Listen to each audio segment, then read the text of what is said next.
அனைவருக்கும் வணக்கம். இன்னைக்கு நம்ம பார்க்க போறது வரப்போற டெட் எக்ஸாம்ல இருக்கக்கூடிய பேப்பர் 2 தமிழ் மற்றும் இங்கிலீஷ் பாடத்தை இதுல நம்ம பார்க்க போறோம். இது பார்ட் 1.2. இன்றைய தத்துவம். உங்களது சக்தி உங்களது எண்ணத்தில் தான் உள்ளது. அதனால் எப்பொழுதும் விழிப்புடன் இருங்கள். இன்னைக்கு நாம தமிழ் 6ஆம் வகுப்பு இந்த பாட புத்தகத்துல 2ஆம் பருவ பாட புத்தகத்துல இருக்கிற சில தகவல்களை நாம பார்க்க போறோம். முதல்ல இசை அமுது. இந்த பாடலை எழுதியது புரட்சி கவிஞர் பாரதிதாசன். இவரை நம்ம பாவேந்தர்னு சொல்றோம். இவருடைய இயற்பெயர் சுப்புரத்தினம். இவருடைய நூல்கள் பாத்தீங்கன்னா பாண்டியன் பரிசு, அழகின் சிரிப்பு, குடும்ப விளக்கு.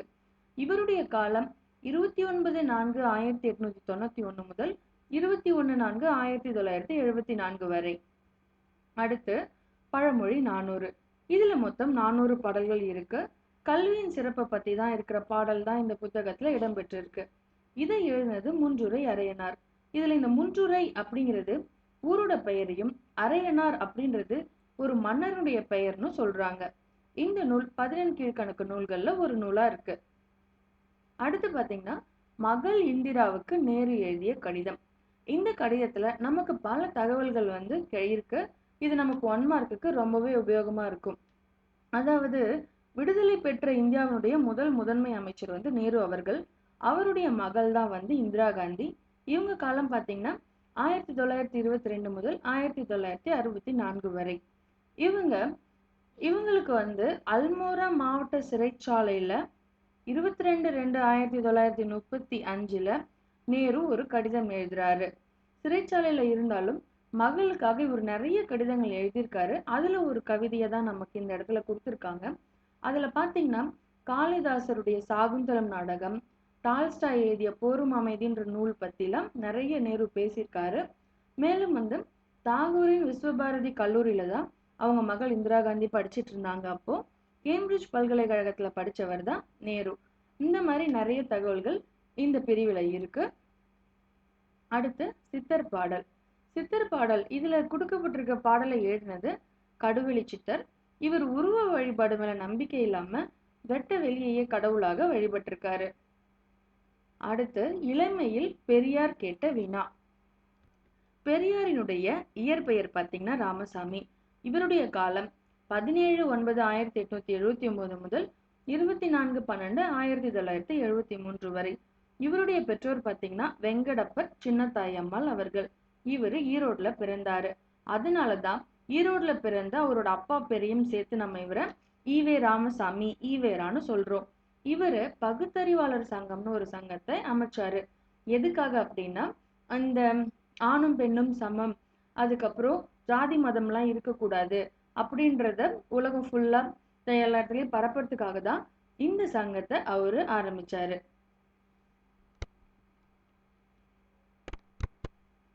அதுவும் பெரியார் அவர்கள் மகாத்மா காந்தியினுடைய பெரிய தொண்டர். அதனாலதான் இவரு காங்கிரஸ்லயும் சேர்ந்தாரு. மேலும் இவர் கள்ளுக்கடை மறியல்ல ஈடுபட்டிருக்காரு. அதுக்காக அவரோட தோப்புல இருக்கிற தென்னை மரங்கள் நிறைய மரங்களையே அவரு கள்ளுக்கடை அந்த கல்லுன்ற ஒரு விஷயத்தை தடுக்கிறதுக்காகவே தன்னோட தோப்பையே அழிச்ச பெருமை இவருக்கு தான் சேரும். அடுத்து பாத்தீங்கன்னா மக்கள் அனைவரும் மனித ஜாதி அப்படின்றதுல ஒரு பெரிய நம்பிக்கை வச்சிருந்தாரு. மேல் ஜாதி கீழ் ஜாதி அப்படின்ற ஒரு விஷயத்தை இவரு ரொம்பவே எதிர்த்தாரு. கேரளாவுல வைக்கம் அப்படின்ற ஒரு ஊர் இருக்கு. அந்த ஊர்ல தாழ்த்தப்பட்ட மக்கள் கோயிலுக்குள்ள வரக்கூடாது அப்படின்னு ஒரு தடை இருந்தது. அதை ரொம்ப போராடி வெற்றி அடைஞ்சதாலதான் பெரியார நம்ம வைக்கம் வீரர் அப்படின்னு சொல்றோம்.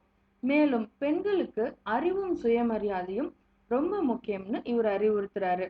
இதனாலதான் தாய்மார்கள்லாம் ஒன்னா சேர்ந்து இவருக்கு பெரியார் அப்படின்ற பட்டத்தை பாசமா கொடுத்தாங்க. இவர் பாத்தீங்கன்னா 8600 நாள் 13,12,000 கிலோமீட்டர் பயணம் செஞ்சு 10,700 கூட்டங்கள்ல கலந்துகிட்டு 21,400 மணி நேரம் மக்களுக்காகவே உரையாற்றிருக்காரு. இதனாலதான் 1970 சமுதாய சீர்திருத்த செயல்பாடுக்காக ஐக்கிய நாடுகள் சபையே இவருக்கு யுனெஸ்கோ விருது வழங்கியிருக்கு. மேலும் மத்திய அரசு 1978 இவரோட உருவம் பதிச்ச ஒரு அஞ்சல் தலையும் வெளியிட்டிருக்கு. அடுத்து பாத்தீங்கன்னா புறநானூறு. புறநானூறுல நாடாகு ஒன்றோ அப்படின்னு ஆரம்பிக்கிற ஒரு பாடல் இங்க கொடுக்கப்பட்டிருக்கு. இதை எழுதியது ஔவையார். பொதுவா புறம் பிளஸ் 4+100 தான் இந்த நூலை நம்ம பிரிக்கிறோம். ஏன்னா இது புற ஒழுக்கம் சம்பந்தப்பட்ட நூல். 4 அடிகளை கொண்டது. ஒரு பாடலும் மொத்தம் 400 பாடல் இருக்கு. இது 8 தொகை நூல்கள்ல ஒரு நூலா இருக்கு. இது நம்ம சங்க இலக்கியம்னு சொல்றோம். பொதுவா 8 தொகை 10 பாட்டு. இந்த 18 நூலையும் தான் நம்ம மேல்கணக்கு நூல்கள்னு சொல்றோம். இந்த மேல்கணக்கு நூல்களை தான் நாம சங்க இலக்கியம்னு சொல்றோம். இந்த நூல்களோட காலம் பார்த்தீங்கன்னா 2000 ஆண்டுகளுக்கும் முற்பட்ட காலம் தான் சங்க இலக்கியத்தோட காலம். இதுல நிறைய சங்க புலவர்கள் இருக்காங்க. இங்க ஔவையார், இந்த பாட்டை எழுதின ஔவையார் அதியமானுடைய நண்பரா இருக்காங்க. அவரிடமிருந்து அரிய நெல்லிக்கனிய பெற்றவர் இந்த ஔவையார். ஆனா ஆத்திச்சூடியை எழுதிய ஔவையார்னு சொல்றோம் இல்லையா, அது இந்த ஔவையார் கிடையாது. அடுத்து திண்ணையை இடித்து தெருவாக்கு. இதை எழுதியது தாரா பாரதி அவர்கள். இவரு தமிழக அரசிடமிருந்து நல்லாசிரியர் விருது பெற்றவர். இவருடைய மற்ற நூல்கள் பார்த்தீங்கன்னா புதிய விடியல்கள், அது எங்கள் கிழக்கு, தாரா பாரதி கவிதைகள். இவருடைய காலம் பார்த்தீங்கன்னா 26/2/1947 முதல் 13/5/2000 வரை இவருடைய காலம். தேசியம் காத்த செம்மல். இந்த பாடத்துல பசும்பொன் முத்துராமலிங்கர் அவர்களை பத்தி முழுக்க விரிவா சொல்லியிருக்காங்க. இவர் ஒரு விடுதலை போராட்ட வீரர். ராமநாதபுரம் மாவட்டத்துல இருக்கக்கூடிய பசும்பொன் அப்படின்ற கிராமத்துல பிறந்தவர் இவரு. இவருடைய காலம் பார்த்தீங்கன்னா 30/10/1908 முதல் 30/10/1963 வரை. இவருடைய பிறந்த தேதி மாதம், இறந்த தேதி மாதம், இது இரண்டுமே ஒன்னா இருக்கிறது இதுல ஒரு சிறப்பு. இவருடைய பெற்றோர் பெயர் பார்த்தீங்கன்னா உக்கிரபாண்டியனார் இந்திராணி அம்மையார் அவர்கள். இவருடைய ஆசிரியர் பெயர் குறைவர வாசித்தார். இவரு 32 ஊர்கள், அவருக்கு இருந்த சொத்தை அந்த இடத்துல வேலை செஞ்சவங்களுக்கே பங்கிட்டு கொடுத்திருக்காரு. மேலும் இவரு நேதாஜியை வழிகாட்டியாக ஏற்றவர். தேசியம் காத்த செம்மல் அப்படின்னு திருவிக்கா இவரை பாராட்டியிருக்காரு. இவருக்கு வேற என்னென்ன பேர்கள் இருக்கு, பாராட்டு பண்ணி நிறைய அறிஞர்கள் என்னென்ன பேர் கொடுத்திருக்காங்க அப்படின்னா, வேதாந்த பாஸ்கர், பிரணவ கேசரி, சன்மார்க்க சண்டமாருதம், இந்து புத்த சமய மேதை அப்படின்லாம் இவருக்கு நிறைய பாராட்டு பட்டங்கள்லாம் கொடுக்கப்பட்டிருக்கு.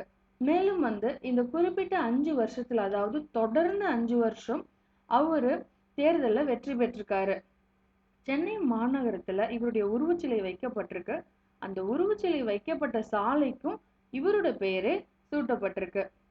6/9/1939 அப்போ நேதாஜி மதுரைக்கு வந்தது இவருடைய வேண்டுதல் பேர்ல தான். மேலும் மத்திய அரசு இவருக்கும் 1995ல அஞ்சல் தலை வெளியிட்டிருக்கு. இவரோட சொத்துக்களை இவரு 17 பாகமா பிரிச்சு அதுல ஒரே ஒரு பாகத்தை மட்டும் எடுத்துக்கிட்டு மீதி 16 பேருக்கும் இனாமா இவரு கொடுத்துட்டாரு. அடுத்து சின்ன சின்ன இலக்கணங்கள்லாம் பார்ப்போம். இதுல முதல்ல வர்றது ஒரு சொல் பல பொருள். அதாவது தமிழ்ல ஒரு சொல் இருக்கும், ஆனா அதோடைய நிறைய அதுக்கான பொருள் இருக்கும். தழை அப்படின்றதுக்கு செடி கொடினும் பேரு, கூடுதல் அப்படின்றதுக்கும் தழைதான், குறைதல் அப்படின்றதுக்கும் தழைதான். அதே மாதிரி ஆறு அப்படின்னா இந்த எண் 6 வருது இல்லையா, இதுவும் 6ன்னு தான் சொல்றோம். நீர்ப்பரப்பு இல்ல வழி, தணிக்கிறது, அதாவது ஆற்றுப்படுத்துதல், அமைதிப்படுத்துதல்னு சொல்லுவாங்க, அதுக்கும் 6ன்னு தான் பேரு. அடுத்து பாத்தீங்கன்னா இரட்டை கிளவி. இரட்டை கிளவி அப்படின்னா 2 சொற்கள் தொடர்ந்து வரும், ஆனா அதை பிரிச்சா அதுக்கு பொருள் இருக்காது. இப்ப பாத்தீங்கன்னா கனகன, தனத்தன, சலசல, டம டம, இந்த மாதிரியான வார்த்தைகள்லாம் ஒரு ஒலி நயத்துக்காக நம்ம பயன்படுத்துறோம். ஆனா இதுக்கு எந்த ஒரு அர்த்தமும் இருக்காது. இப்படி இருக்கிற வார்த்தையை தான் நம்ம இரட்டை கிளவின்னு சொல்லுவோம். ஒருவேளை பிரிக்கிற வார்த்தை அர்த்தம் தந்தா, இப்போ வாழ்க வாழ்க இல்ல ஒழிக ஒழிகன்னு சொல்றோம். இப்ப இந்த வாழ்க வாழ்கைய பிரிச்சாலும் அந்த வாழ்க அப்படின்றதுக்கு ஒரு அர்த்தம் இருக்கு இல்லையா, அப்படி வந்தா அது பேர் நம்ம அடுக்கு தொடர்னு சொல்லுவோம். ஒருவேளை 2 வார்த்தைகள் ஒன்னா வரும்போது அதை பிரிச்சு பொருள் தரல அப்படின்னா இது நம்ம இரட்டை கிளவின்னு சொல்றோம். அடுத்து துணை எழுத்து பிழைகள், ஒற்றை கொம்பு, இரட்டை கொம்பு, இதுல என்ன மாதிரி பிழைகள் இருக்குன்னு பார்ப்போம். பொதுவா வந்து நம்ம எக்ஸாம்ல ஒரு சென்டென்ஸ் கொடுத்துட்டு இதுல பிழைகளை திருத்தி எழுதுங்கன்னு சொல்லுவாங்க. அதுல இந்த மாதிரி பிழைகள் தான் அதிகமா இருக்கும். துணை எழுத்து பிழைகள்னு பார்த்தீங்கன்னா இந்த ஒற்றை கொம்பு, இரட்டை கொம்பு, கைக்கு நம்ம யூஸ் பண்ற இந்த இது, அதுக்கப்புறம் துணை எழுத்து, இதெல்லாம் வந்து இல்லாம இருக்கும். நம்ம அதை சரியான இடத்துல சேர்த்து எழுதணும். உதாரணத்துக்கு பார்த்தீங்கன்னா சேங்கல், சேங்கல்னு ஒரு வார்த்தை கிடையாது. அந்த இடத்துல பார்த்தீங்கன்னா அதுக்கு செங்கல்னு தான் வரும். அதாவது ஒற்றை கொம்பு வர இடத்துல இவங்க இரட்டை கொம்பை உபயோகப்படுத்தியிருக்காங்க. இது தப்பு. நம்ம இப்போ ஒற்றை கொம்பு போட்டோம்னா இந்த பிழையை நம்ம நீக்கிட்டோம்னு அர்த்தம். அதே மாதிரி உலக பெதுமறை, உலக பெதுமறை கிடையாது, அந்த இடத்துல துணைக்கால் போட்டு உலக பொதுமறை அப்படின்னு நம்ம சொல்லணும். அடுத்து பார்த்தீங்கன்னா மருத்துவமன பாகும் வழின்னு இருக்கு. அதாவது மருத்துவமனை தான் இங்க போடணும். அதே மாதிரி பாகும்ன்றது இல்லை, நம்ம பெரிய கொம்பு இங்க போட்டு போகும் வழி அப்படின்னு நம்ம இதை திருத்தி எழுதணும். அதே மாதிரி ஒற்று பிழைகளும் நிறைய இருக்கும். இப்ப எப்படின்னா கடமையை செய், பேச்சு வழக்குல சொல்லும் போது நம்ம இந்த இக்கு இச்சு இப்பு அப்படின்ற இந்த ஒற்றுகளை போடணும்ன்ற அவசியம் இல்லை. ஆனா இலக்கியத்துல இருக்கும் போது கடமையை செய்யின்னு சொல்ல முடியாது, கடமையை செய், கரெக்டா நம்ம அந்த ஒற்றுகளை அங்க அதுக்கான ஒற்றுகளை போடணும். அதே மாதிரி பலனை கேள், இங்க கே இருக்கு, இது ஒரு உயிர்மெய் எழுத்து, இதோடைய மெய் எழுத்து பார்த்தீங்கன்னா இக்கு. ஸோ இதோட இணை எழுத்தையே நம்ம இங்க ஒற்றா நம்ம இதை சேர்க்கணும். அடுத்து பார்த்தீங்கன்னா குறில் நெடில் பிழைகள். குறில் நெடில் பிழைகள் அப்படின்னாலும் இப்போ இந்த துணைக்கால் ஒற்றை கொம்பு இரட்டை கொம்பு மாதிரியே தான் இருக்கும். அதாவது சாப்பாடு, சாப்பாடுன்றதுல இந்த இடத்துல துணைக்கால் வந்து விடுபட்டிருக்கு. இந்த துணைக்காலை நம்ம சேர்த்துட்டோம்னா முதல்ல இந்த படு அப்படின்னு இருந்தா அது வந்து குறிலா இருக்கு. இப்ப சரியா துணைக்காலை இணைக்கும் போது இது நெடில் ஆயிடுது. அதே மாதிரி தாயார்னு சொல்றாங்க, இந்த இடத்துல தாயார் கிடையாது, இந்த துணைக்காலை எடுத்துட்டு தயார் அப்படின்னு நம்ம போடுறோம். அதே மாதிரி பள்ளிக்கூடம், பள்ளிக்கூடம்ன்றது தவறான வார்த்தை, இது ஒரு குறில். இந்த இடத்துல நம்ம நெடில் கூவை போட்டோம்னா இது சரியாயிடும். இதை தான் நம்ம குறில் நெடில் பிழைகள்னு சொல்றோம். அடுத்து மயங்கொலி பிழைகள். நம்ம முன்னாடியே பார்த்துருக்கோம். மயங்கொலி பிழைகள் அப்படின்னா இந்த ல ல ழ இந்த 3 எழுத்துமே ஒரு வார்த்தையில நம்ம உபயோகப்படுத்தும் போது நம்ம சரியாதான் இதை யூஸ் பண்றோமா, இந்த லா தான் வருமா, இங்க ழா தான் வருமானு நமக்கு ஒரு மயக்கத்தை கொடுக்குது. ஏன்னா அதனுடைய உச்சரிப்பு பார்த்தீங்கன்னா ஒரே மாதிரியே இருக்கும். இதை நம்ம சரி பண்ணி எழுதுறது தான் மயங்கொலி பிழைகளை திருத்தம் பண்றது. உதாரணத்துக்கு பழுது, பழுதுன்னு பேச்சு வழக்குல சொல்லுவாங்க, ஆனா உண்மையா இது பழுது அப்படின்னு தான் போடணும். அடுத்து பார்த்தீங்கன்னா நாள்தோறும், இந்த இடத்துல இந்த ஒற்றல் லகரம் வராது, இந்த இடத்துல வருடல் லகரம் நாள்தோறும் இந்த இல்லு தான் நம்ம போடணும். இதுதான் நம்ம மயங்கொலி பிழைகளை திருத்துதல்னு சொல்றோம். அடுத்து பார்த்தீங்கன்னா சேர்த்து எழுதுக. நம்ம போன பகுதியில இடைச்சொல் அப்படின்னு பார்த்தோம். இடைச்சொல் அப்படின்னாலே பெயர்ச்சொல் வினைச்சொல்லோட சேர்ந்து வரும். அப்பதான் ஒரு வாக்கியத்தை நம்ம சரியா உபயோகப்படுத்த முடியும், நமக்கும் அந்த வாக்கியம் புரியும். உதாரணத்துக்கு பார்த்தீங்கன்னா ராமன், சீதை, லக்குவன் காடு சென்றனர். இதுல நமக்கு வந்து இது ஒரு இலக்கண ரீதியா இது சரியா இல்லை. இப்போ இந்த இடத்துல நம்ம இந்த பெயர் சொற்களோட சேர்த்தோம் அப்படின்னா ராமனும் சீதையும் லக்குவனும் காடு சென்றனர். இது ஒரு முழுமையான வாக்கியமா இருக்கு. இதை நம்ம இடைச்சொல்லுன்னு நம்ம சொல்லுவோம். இந்த மாதிரி சேர்த்து எழுதுறது இந்த பிழை திருத்தத்துல வந்து கேட்கும் போது இந்த கூட சில சொற்றொடர்ல வந்து விடுபட்டிருக்கலாம், நம்ம அதை சரியா சேர்த்து எழுதணும். அடுத்து பார்த்தீங்கன்னா சுட்டெழுத்துக்கள். சுட்டெழுத்துக்கள்னு எதை சொல்றோம்னா ஆ இ ஊவை தான் சொல்றோம். ஆனா ஊன்ற அந்த சுட்டெழுத்து இப்போ உபயோகத்துல இல்லை. சுட்டெழுத்து அப்படின்னு ஏன் பேர் வருதுன்னா இது யார் செஞ்சது அப்படின்னு கேட்கும்போது அவன் செய்தான், அவள் செய்தாள், இல்ல அது செய்ததுன்னு ஒரு நபரை நம்ம சுட்டி காட்டுறதை தான் வந்து சுட்டெழுத்துக்கள்னு சொல்றோம். அதனால அவள், இவன், அது, இது இந்த மாதிரி பர்டிகுலரா ஒருத்தவங்கள இவங்க தான் செஞ்சாங்கன்னு சுட்டி காட்டுறதாலதான் இதுக்கு சுட்டெழுத்துக்கள்னு பேரு. இந்த அப்படின்றது வந்து மறைஞ்சிடுச்சு, இப்ப நம்ம உபயோகப்படுத்துறது இல்லை. ஆனாலும் உப்பக்கம் அப்படின்னு அந்த காலத்துல வார்த்தை இருந்திருக்கு. அதுக்கு அர்த்தம் பார்த்தீங்கன்னா முதுகு பக்கம்னு அர்த்தம். அப்பையன், இப்பெண், அந்த, இந்த இதெல்லாம் இப்போ வழக்குல இருக்கிற சுற்றெழுத்துகள். அடுத்து ஏ, யா, ஆ, ஓ, ஏ இந்த 5 எழுத்தும் வந்து நம்ம ஒரு வாக்கியத்தை கேள்வி வாக்கியமா மாத்துறதுக்கு ரொம்ப உதவியா இருக்கு. உதாரணத்துக்கு பாத்தீங்கன்னா, நீ, நான் அப்படின்றதோட இந்த ஆ அப்படின்ற எழுத்தை சேர்த்தோம்னா நீயா நானா அப்படின்னு ஒரு கேள்வி வாக்கியம் ஆகுது.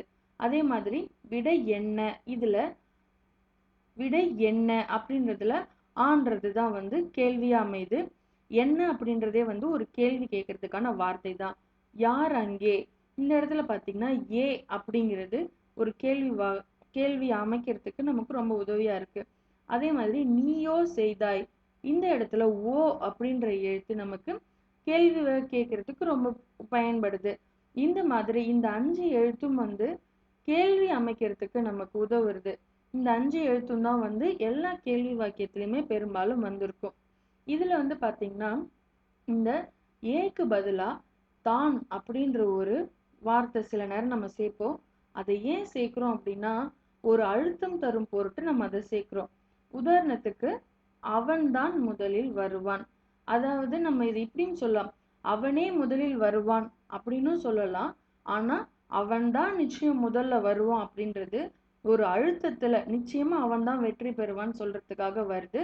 அதனால இந்த தான் அப்படின்ற ஒரு விஷயமும் இதுல நம்ம யூஸ் பண்றோம். இந்த வீடியோ உங்களுக்கு உபயோகமா இருந்தா ப்ளீஸ் ஷேர் அண்ட் சப்ஸ்கிரைப். உங்களுக்கு ஏதாவது டவுட்ஸ் இருந்தா please use our comment box. எங்க ஃபேஸ்புக் அண்ட் வாட்ஸ்அப் நம்பர் மூலமா சில தகவல்களை நீங்க ஈஸியா ஹேண்டியா தெரிஞ்சுக்க முடியும். எப்பவுமே சந்தோஷமா இருங்க. அடுத்த வீடியோல பார்ப்போம். நன்றி, வணக்கம்.